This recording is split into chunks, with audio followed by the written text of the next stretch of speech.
우리들의 인생의 어느 때가 이르기 전에는 잘 깨닫지 못하는 그런 교훈과 진리들이 있습니다. 예를 들면 옛날 어르신들이 결혼해서 자녀 낳아보기 전에는 부모의 마음 모른다, 이런 이야기 많이 하셨죠. 실제로 그런 것 같습니다. 물론 결혼하기 전에도 자신의 부모님이 자신을 얼마나 사랑으로 키우셨고 헌신하셨는지 다 알지만 막상 자신이 정말 부모가 된 이후에 자녀들을 키워본 후에야 고백하는 그 고백과는 사실은 질적인 차이가 있다라는 것입니다. 자신이 직접 아버지가 되고 어머니가 되어보고 또 아기 갓난아기 때부터 잠 못 자가면서 우리 아이들 사랑하러 돌보고 또 아기가 아플 때는 정말 너무나 찢어지는 아픔에 대신 아팠으면 좋겠다, 이런 마음까지 갖게 되는 것은 오직 부모들만이 알 수 있는 그러한 체험들인 것입니다. 또 사춘기 때 방황하는 그런 아이들을 보면서 아무리 말로 해도 그것을 말대로 하지 않고 반대로만 행하는 그런 자녀들을 보면 참 자신도 청소년기에 얼마나 부모들의 마음을 아프게 했나, 이런 생각까지 하게 되는 것이죠. 마찬가지로 저도 한 아이의 아빠가 되고 또 새 아이의 아빠가 되고 아이들이 이렇게 기르면서 저희 부모님의 그 마음을 더 깊게 깨닫는 그런 시간으로 계속 살고 있습니다. 또 저는 특히 아버지가 목회자이신데 저도 이 목회의 길을 걸으면서 때때로 저희 아버지가 바로 이런 마음이셨겠구나 라는 생각을 하게 될 때가 있습니다. 그런 면에서 우리들의 인생은 삶의 생생한 경험들로 인해서, 특별히 고난의 체험들로 인해서 우리가 더욱더 성장하고 성숙해진다고 생각을 합니다. 지금까지 여러분들 살면서 한 번도 인생의 실패를 경험해 보지 못하고 승승장구한 사람이 혹시 있으십니까? 아마 거의 없으실 것입니다. 어떻게 보면 그것은 축복이 아니라 상당히 위험하다라고 생각을 합니다. 왜냐하면 고난과 어떤 한계 상황을 만났을 때 우리의 자신의 연약함을, 한계를 깨닫게 되고 그 경험이 있을 때야 우리가 하나님을 더 믿을 수 있는 계기가 되기 때문에 그렇습니다. 따라서 그런 경험들을 한 번도 안 해본 사람들은 사실은 더 위험한 이유가 그러한 어려운 일들과 고난을 당했을 때 그것을 미처 감당하지 못하는 거예요. 그래서 다른 사람들보다 훨씬 더 큰 충격을 받고 어려워하는 그런 사람들을 종종 보게 됩니다. 우리의 신앙도 마찬가지라는 생각이 듭니다. 삶의 여러 가지 고난으로 인해서 우리들의 자아가 깨지고 자신의 힘으로 할 수 없는 것이 이 세상에 너무나 많이 있음을 우리가 깨달을 때야 비로소 우리가 하나님을 믿게 되고 하나님께 더 가까이 나아가게 된다라는 것입니다. 지금까지 자신이 계획한 대로 다 됐다면 사실은 이 자리에 안 계신 분이 상당히 많을 겁니다. 그러나 우리 인생이 우리가 원하는 대로 다 흘러가지 않죠. 우리의 힘만으로 살 수 없는 것을 우리가 너무나 잘 알고 있기 때문에 우리의 창조주 되시고 우리의 인도자 되시는 하나님을 의지하기 위해 이 자리에 모인 줄 저는 믿습니다. 그런데 그것이 결국 하나님의 은혜이고 축복이라는 거예요. 어떤 면에서는 고난마저도 하나님께서는 우리에게 축복의 도구로, 축복의 통로로 사용하신다는 것입니다. 오늘 본문에는 므낫세라는 왕이 등장을 하는데요. 유대 역사에 있어서 정말 악한 왕이었어요. 어쩌면 이렇게 하나님께서 하지 말라고 한 것만 골라서 했는지, 어떻게 보면 하나님께서 보시기에 너무나 악한 왕이었지만 그럼에도 불구하고 하나님께서 그를 내버려 두지 않으시고 회개할 기회를 주셔서 하나님께로 다시 이끄시는 은혜를 우리가 오늘 본문을 통해 발견하게 됩니다. 그렇다면 오늘 본문에 등장한 이 므낫세 왕의 그런 삶을 통하여 우리가 깨달아야 할 점은 무엇일까요? 우리가 무엇을 붙잡고 우리에게 주시는 말씀으로 들어야 될까요? 오늘 말씀을 통하여서 하나님이 주신 큰 은혜와 또한 깨달음이 전하는 자나 듣는 자 모두에게 임하시기를 주님의 이름으로 간절히 축원합니다. 첫 번째로 오늘 말씀에서 깨닫는 것은 부모의 믿음이 자녀의 믿음을 보장하지 못한다라는 겁니다. 안타까운 이야기지만 사실입니다. 우리들 주변에서 신앙이 참 좋은 부모인데 그 자녀들을 보면 교회를 다니지 않거나 방황하는 자녀들을 종종 보게 됩니다. 심지어 목사님 자녀라고 할지라도 그런 자녀들도 있습니다. 무슨 얘기입니까? 부모의 어떤 직분이, 부모의 믿음 생활이 자녀들의 믿음 생활까지 자동적으로 보장해 주지 않는다라는 겁니다. 오늘 본문에 등장하는 므낫세 왕의 아버지가 누구인 줄 아십니까? 다윗 왕과 버금갈 정도로 선한 왕이었던 히스기야 왕이었습니다. 그런데 히스기야 왕에게 이런 유대의 가장 악한 왕의 한 사람이라고 꼽히는 므낫세가 난 것입니다. 본문 2절 3절을 보시면 여호와 보시기에 악을 행하여 여호와께서 이스라엘 자손 앞에서 쫓아내신 이방 사람들의 가증한 일을 본받아 그의 아버지 히스기야가 헐어버린 산당을 다시 세우며 바알들을 위하여 제단을 쌓으며 아세라 목상을 만들며 하늘의 모든 일월 성신을 경배하며 섬기며 그랬습니다. 이 므낫세가 왕위에 오른 때가 12살 때였습니다. 어린 나이였죠. 그리고 12살 때부터 그 뒤로 55년간을 왕으로 섬겼는데, 왕으로 섬기는 대부분의 기간 동안 방금 읽은 내용대로 하나님께서 가장 싫어하시는 우상들을 섬기고, 심지어 자신의 아버지 히스기야가 다 무너뜨려 놨던 그러한 산당들을 다시 세우고, 일월 성신 그런 모든 헛된 것들을 마치 신처럼 섬겼다라는 거예요. 선한 일을 하는 데 있어서는 전혀 힘쓰지 않으면서 악한 일을 할 때는 이렇게 힘쓰는 악한 모습이 바로 므낫세 왕에게 있었다라는 겁니다. 그뿐이 아니에요. 4절부터 7절까지의 내용을 보면 이방신을 섬기는 것도 모자라 하나님 앞에 거룩한 제사를 드렸던 그 제단마저도 이방신에게 드리는 그러한 것으로 오염시키고 더럽게 만든 거예요. 얼마나 큰 죄입니까? 심지어 그냥 자기만 그렇게 섬기고 자기만 악한 길을 행하면 또 몰라요. 그런데 자신의 왕의 직분이니까 밑에 있는 모든 백성들에게도 자신이 그렇게 섬기는 이방신들을 함께 섬기도록 명령을 내린 거예요. 얼마나 악한 일입니까? 그래서 9절 보십시오. 유다와 예루살렘 주민이 므낫세의 꾀임을 받고 악을 행한 것이 여호와께서 이스라엘 자손 앞에서 멸하신 모든 나라보다 더욱 심하였더라. 무슨 얘기예요? 하나님의 이름을 모르는 이방 나라들보다도 더 악한 일을 행했다. 얼마나 안타까운 일입니까?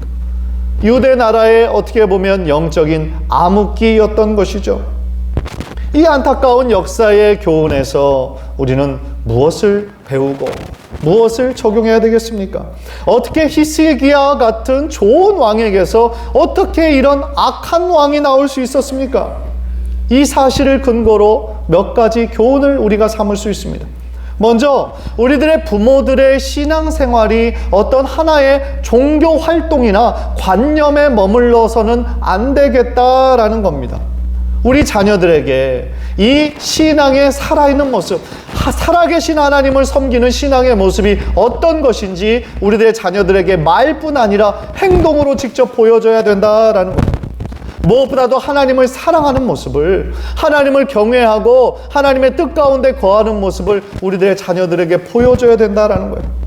우리가 믿는 하나님은 살아계신 분이신데 마치 하나님이 주일날만 계시고 주중에는 안 계신 것처럼 산다면 우리 자녀들이 무엇을 보겠습니까? 그런 면에서 두 번째로 자녀들에게 부모의 이중적인 모습을 보여서도 안 된다라는 거예요. 주일날에 보여지는 아빠 엄마의 모습과 주중에 보여지는 그런 부모의 모습이 큰 괴리가 생기면 자녀들의 마음에 혼동이 생깁니다.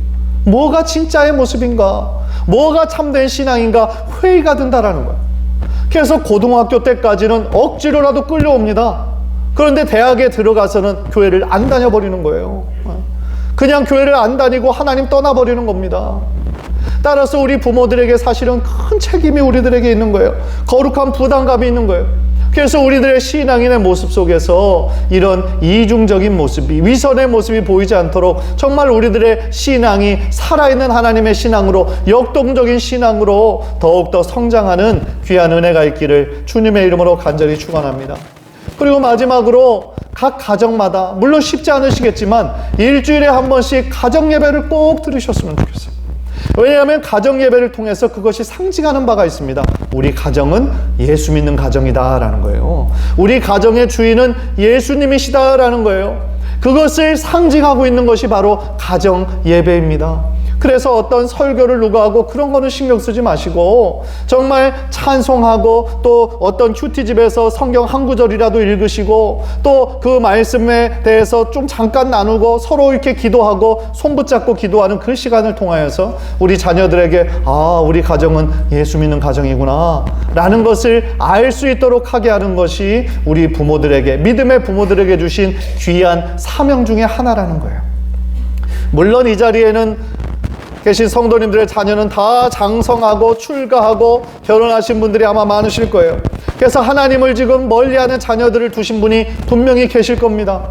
너무 늦었다고 후회만 할 것이 아니라 하나님께 열심히 기도하고 하나님의 지혜를 구할 때에 하나님께서 분명히 하나님의 방법으로 역사하실 줄 믿습니다. 우리가 믿는 하나님은 불가능을 가능케 하시는 능력의 하나님을 믿으시기를 바랍니다.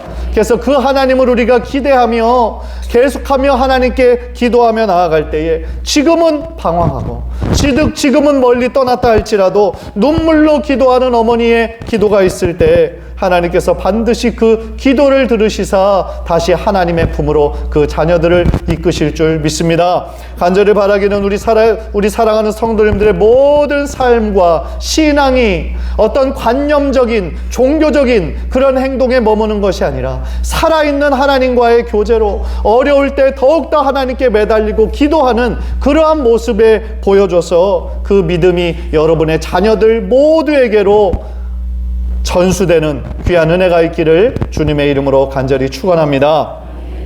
두 번째로 오늘 본문에서 깨닫는 것은 고난을 통한 하나님의 선한 뜻을 발견해야 된다라는 거예요. 한번 따라해 보십시다. 고난을 통한 하나님의 선한 뜻을 발견해야 합니다. 우리 삶 가운데 수많은 일들을 우리가 만납니다. 우리가 흔히 생각하기에 왜 이런 일이 우리들에게 닥칠까? 나에게 왜 이런 재수가 없는 일이 닥칠까? 라고 우리가 생각할지 모르겠지만 사실 우리들에게 일어나는 모든 일은 다 하나님의 섭리 가운데 있는 거예요. 중요한 것은 똑같은 어려움과 똑같은 고난을 당한다 할지라도 그 이유를 모르고 당하는 사람과 그 이유를 알고 당하는 사람의 차이는 너무나 분명하다라는 거예요. 한 목사님께서 이런 말씀을 하시더라고요. 고난 자체도 참 힘들고 감당하기 어렵지만 더 힘든 것은 고난의 의미를 모르는 거다 그러더라고요. 우리들의 많은 고난과 어려움을 당합니다. 그런데 어떤 분은 그 고난의 의미를 알기 때문에 그 시간을 인내함으로 기도함으로 잘 버텨요. 그런데 어떤 분은 하나님이 주신 고난임에도 불구하고 그 고난의 의미를 모르는 거예요.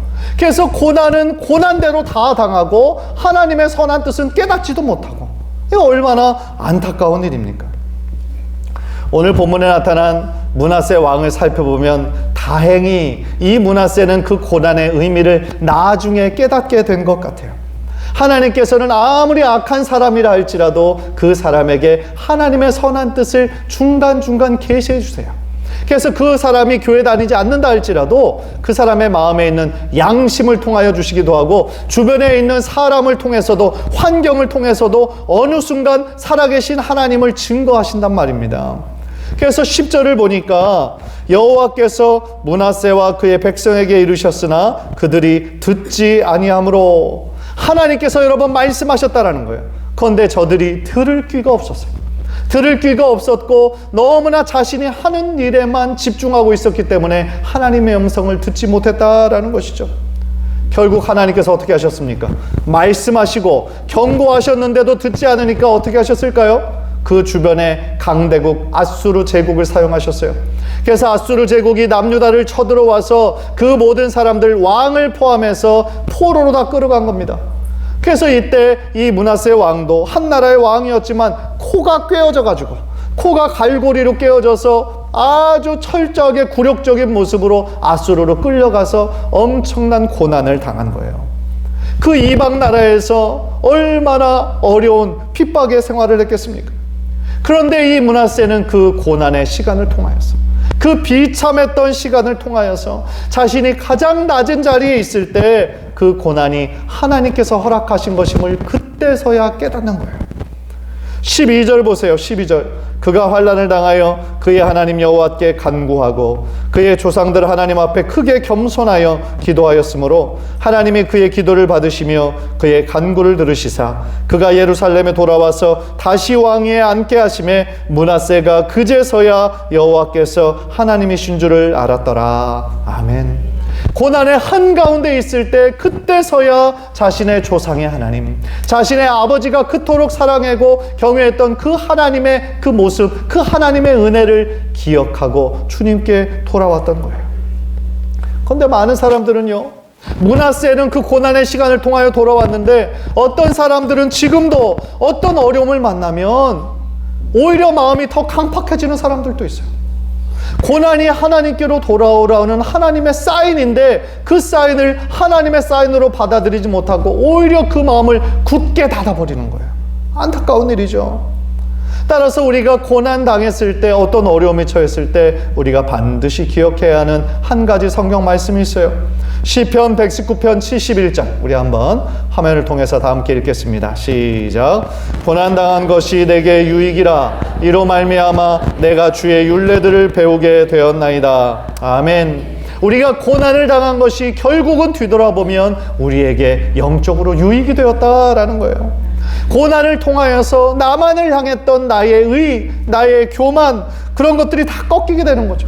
나만을 바라보고 있던 나의 지혜와 경험을 의지하고 있던 어떤 사람을 의지하고 있던 내 안에 어떤 불순물들이 다 제거가 되는 거죠.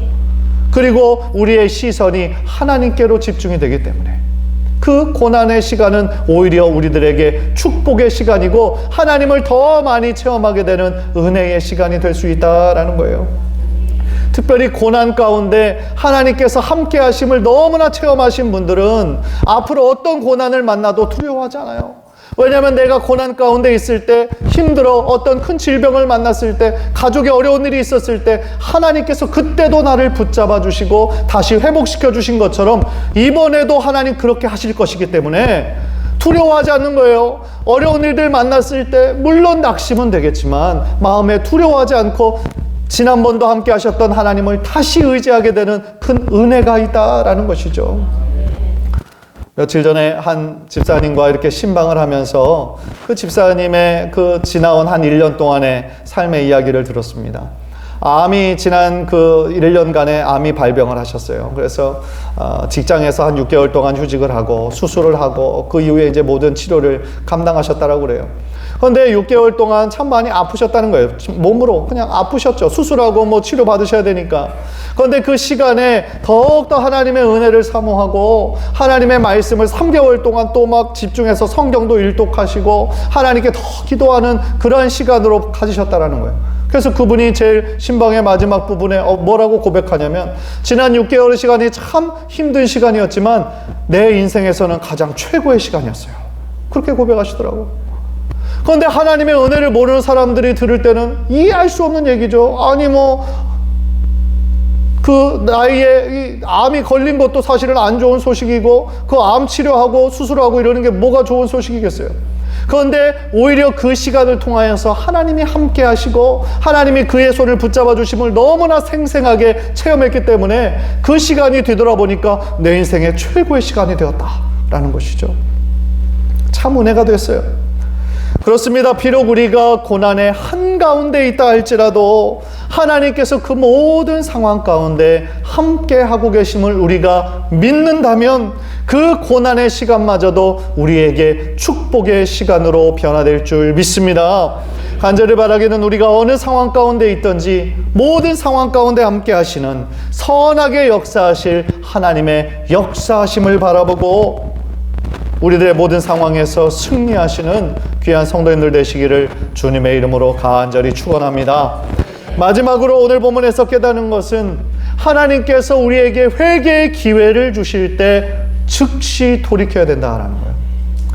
아무리 악한 므낫세 왕에게도 회개할 기회를 주셨어요. 그 얘기는 뭡니까? 우리들 모두에게도 하나님께로 돌이킬 수 있는, 회개할 수 있는 기회를 몇 번을 주신다라는 거예요.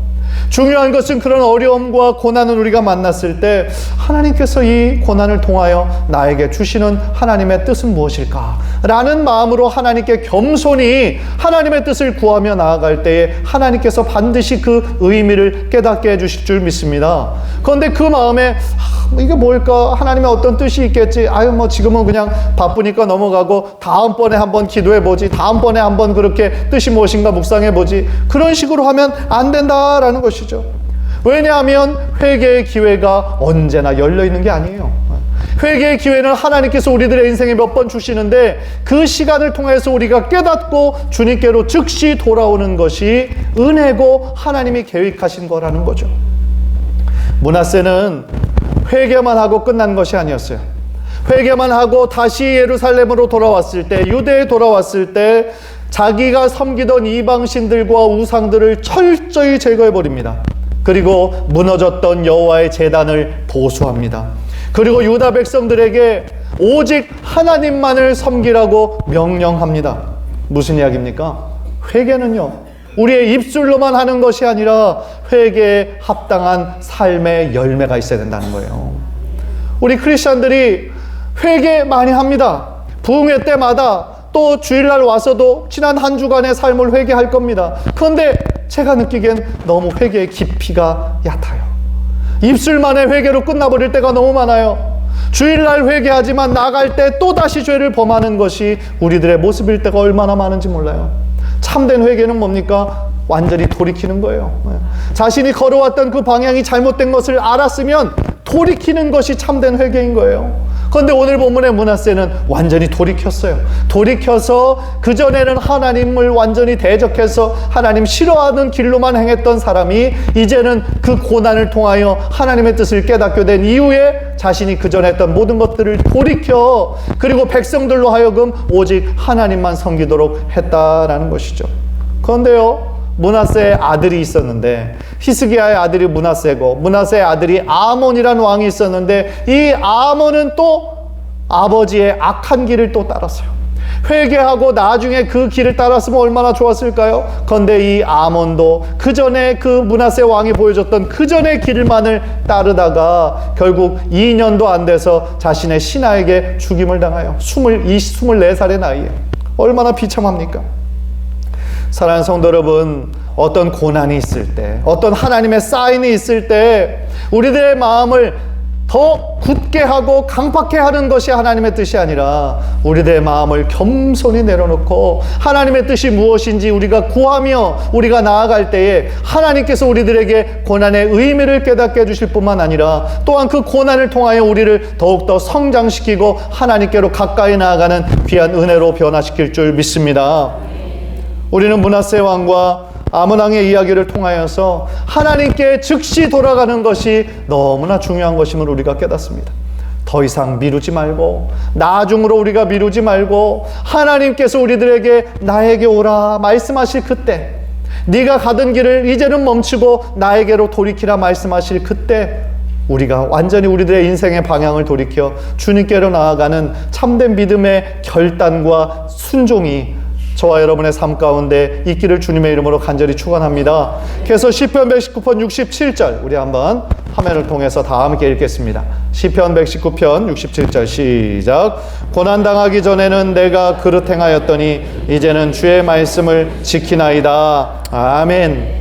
따라서 우리가 고난당하기 전에는 미처 하나님의 뜻을 알지 못했어도 고난 가운데 있을 때 하나님의 선한 뜻을 우리가 깨달았다면 이제는 세상의 다른 어떤 임시방편을 구하는 것이 아니라 무엇보다도 주님을 먼저 찾는 것, 주님의 도움을 먼저 구하는 것이 가장 지혜로운 길인 것을 믿으시기를 바랍니다. 간절히 바라기는 우리들의 인생 가운데 지금까지도 많은 어려움들을 당하셨을 거예요. 그러나 앞으로도 또 있을지도 몰라요.